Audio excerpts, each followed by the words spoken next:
बच्चे आज हम स्टार्ट करेंगे electric flux. Electric flux means total number of electric field lines passing through any surface. तो ये आपके पास एक सरफेस है जिसमें से इलेक्ट्रिक फील्ड लाइंस इस तरीके से पास आउट हो रही हैं। तो इलेक्ट्रिक फील्ड की डायरेक्शन आपके पास ये है, ठीक है, और इलेक्ट्रिक फील्ड लाइंस इस तरीके से पास आउट हो रही हैं। और एरिया वेक्टर का मतलब क्या होता है?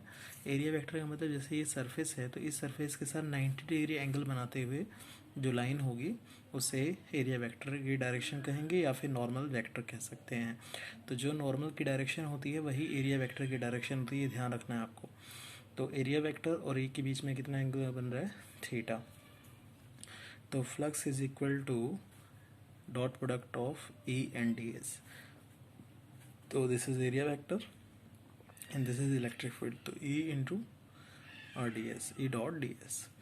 ए वेक्टर डॉट बी वेक्टर क्या, ए बी कॉस थीटा होता है, तो E D S cos theta आ गया आपके पास। अगर मैं इंटीग्रेशन करना चाहूँ तो टोटल फ्लक्स आ जाएगा। Total flux is phi, phi is the symbol of total flux, याद रखना। Integration of D phi is equal to E dot D S. Integration के साथ एस जो हमने लगा रखी है लिमिट नहीं है। This indicates the value of flux is for complete surface, ठीक है। इसके बाद अगर ऐसा यूनिट निकालनी है तो ऐसा यूनिट कैसे निकालोगे? आपको पता है कि इलेक्ट्रिक फील्ड की यूनिट न्यूटन पर कूलम होती है, जिसे हमने फोर्स अपॉन में चार्ज के बेसिस पे निकाला है। तो न्यूटन पर कूलम और एरिया की मीटर स्क्वायर, तो न्यूटन मीटर स्क्वायर कूलम -1। और इलेक्ट्रिक फ्लक्स स्केलर क्वांटिटी है क्योंकि A vector dot B vector जैसे A B cos theta, this is the scalar product of vector से। It means E dot D S ये scalar product of vectors को obey करता है, इसलिए scalar quantity है। Gauss theorem in electrostatics, this is one of the most important theorem. इसमें से एक क्वेश्चन पक्का आता है, इसकी एप्लीकेशन और इसके डेरिवेशन में से एक क्वेश्चन पक्का आता है एग्जाम में।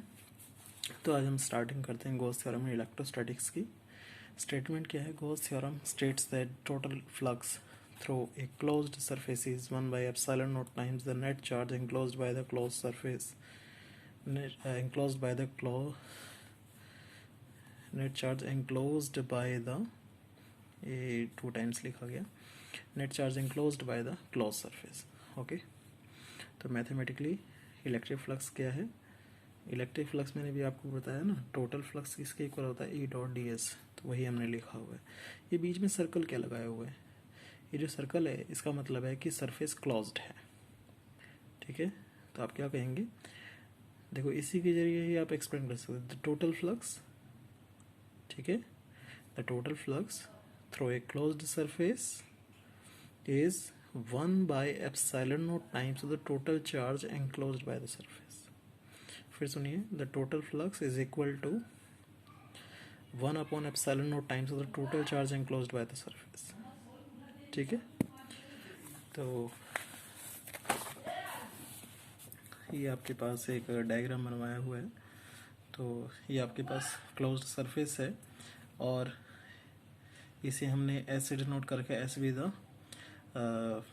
Surface of an sphere. अब हमने इसका एक स्मॉल एलिमेंट कंसिडर कर लिया, स्मॉल एलिमेंट कंसिडर किया है जो कि डी एस, यानी कि इसका जो स्मॉल एलिमेंट है उसका एरिया कितना होगा? डी एस होगा। और एरिया वेक्टर आप क्या कह सकते हैं? हमेशा नॉर्मल की डायरेक्शन में, यानी कि इस तरह से होगा। और यहाँ पर आपको पता है कि जहाँ पर हम इलेक्ट्रिक फील्ड निकालना चाहते हैं या कोई मेजरमेंट करना चाहते हैं तो इस स्मॉल एलिमेंट पे हम यहाँ इस टाइम कर रहे हैं, ठीक है।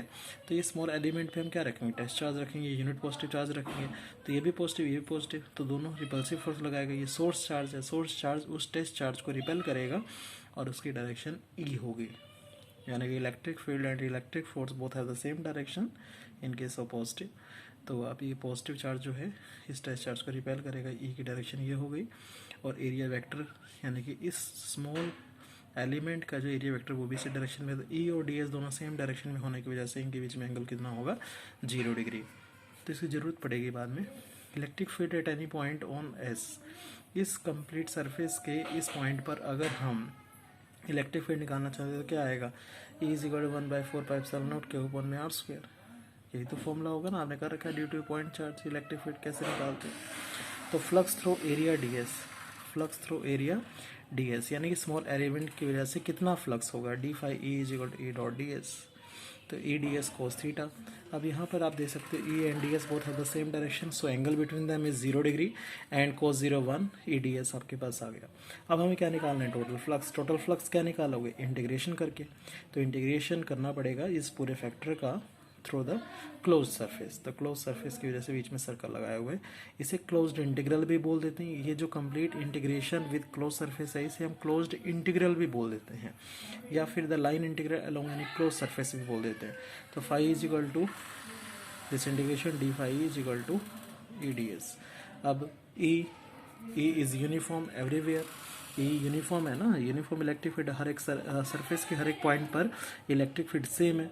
तो ई बाहर ले लिया, डी एस का integration, E into D S का इंटीग्रेशन करके आप क्या नहीं टोटल सरफेस एरिया निकालोगे। तो total surface area of the sphere कितना होता है, 4πr²।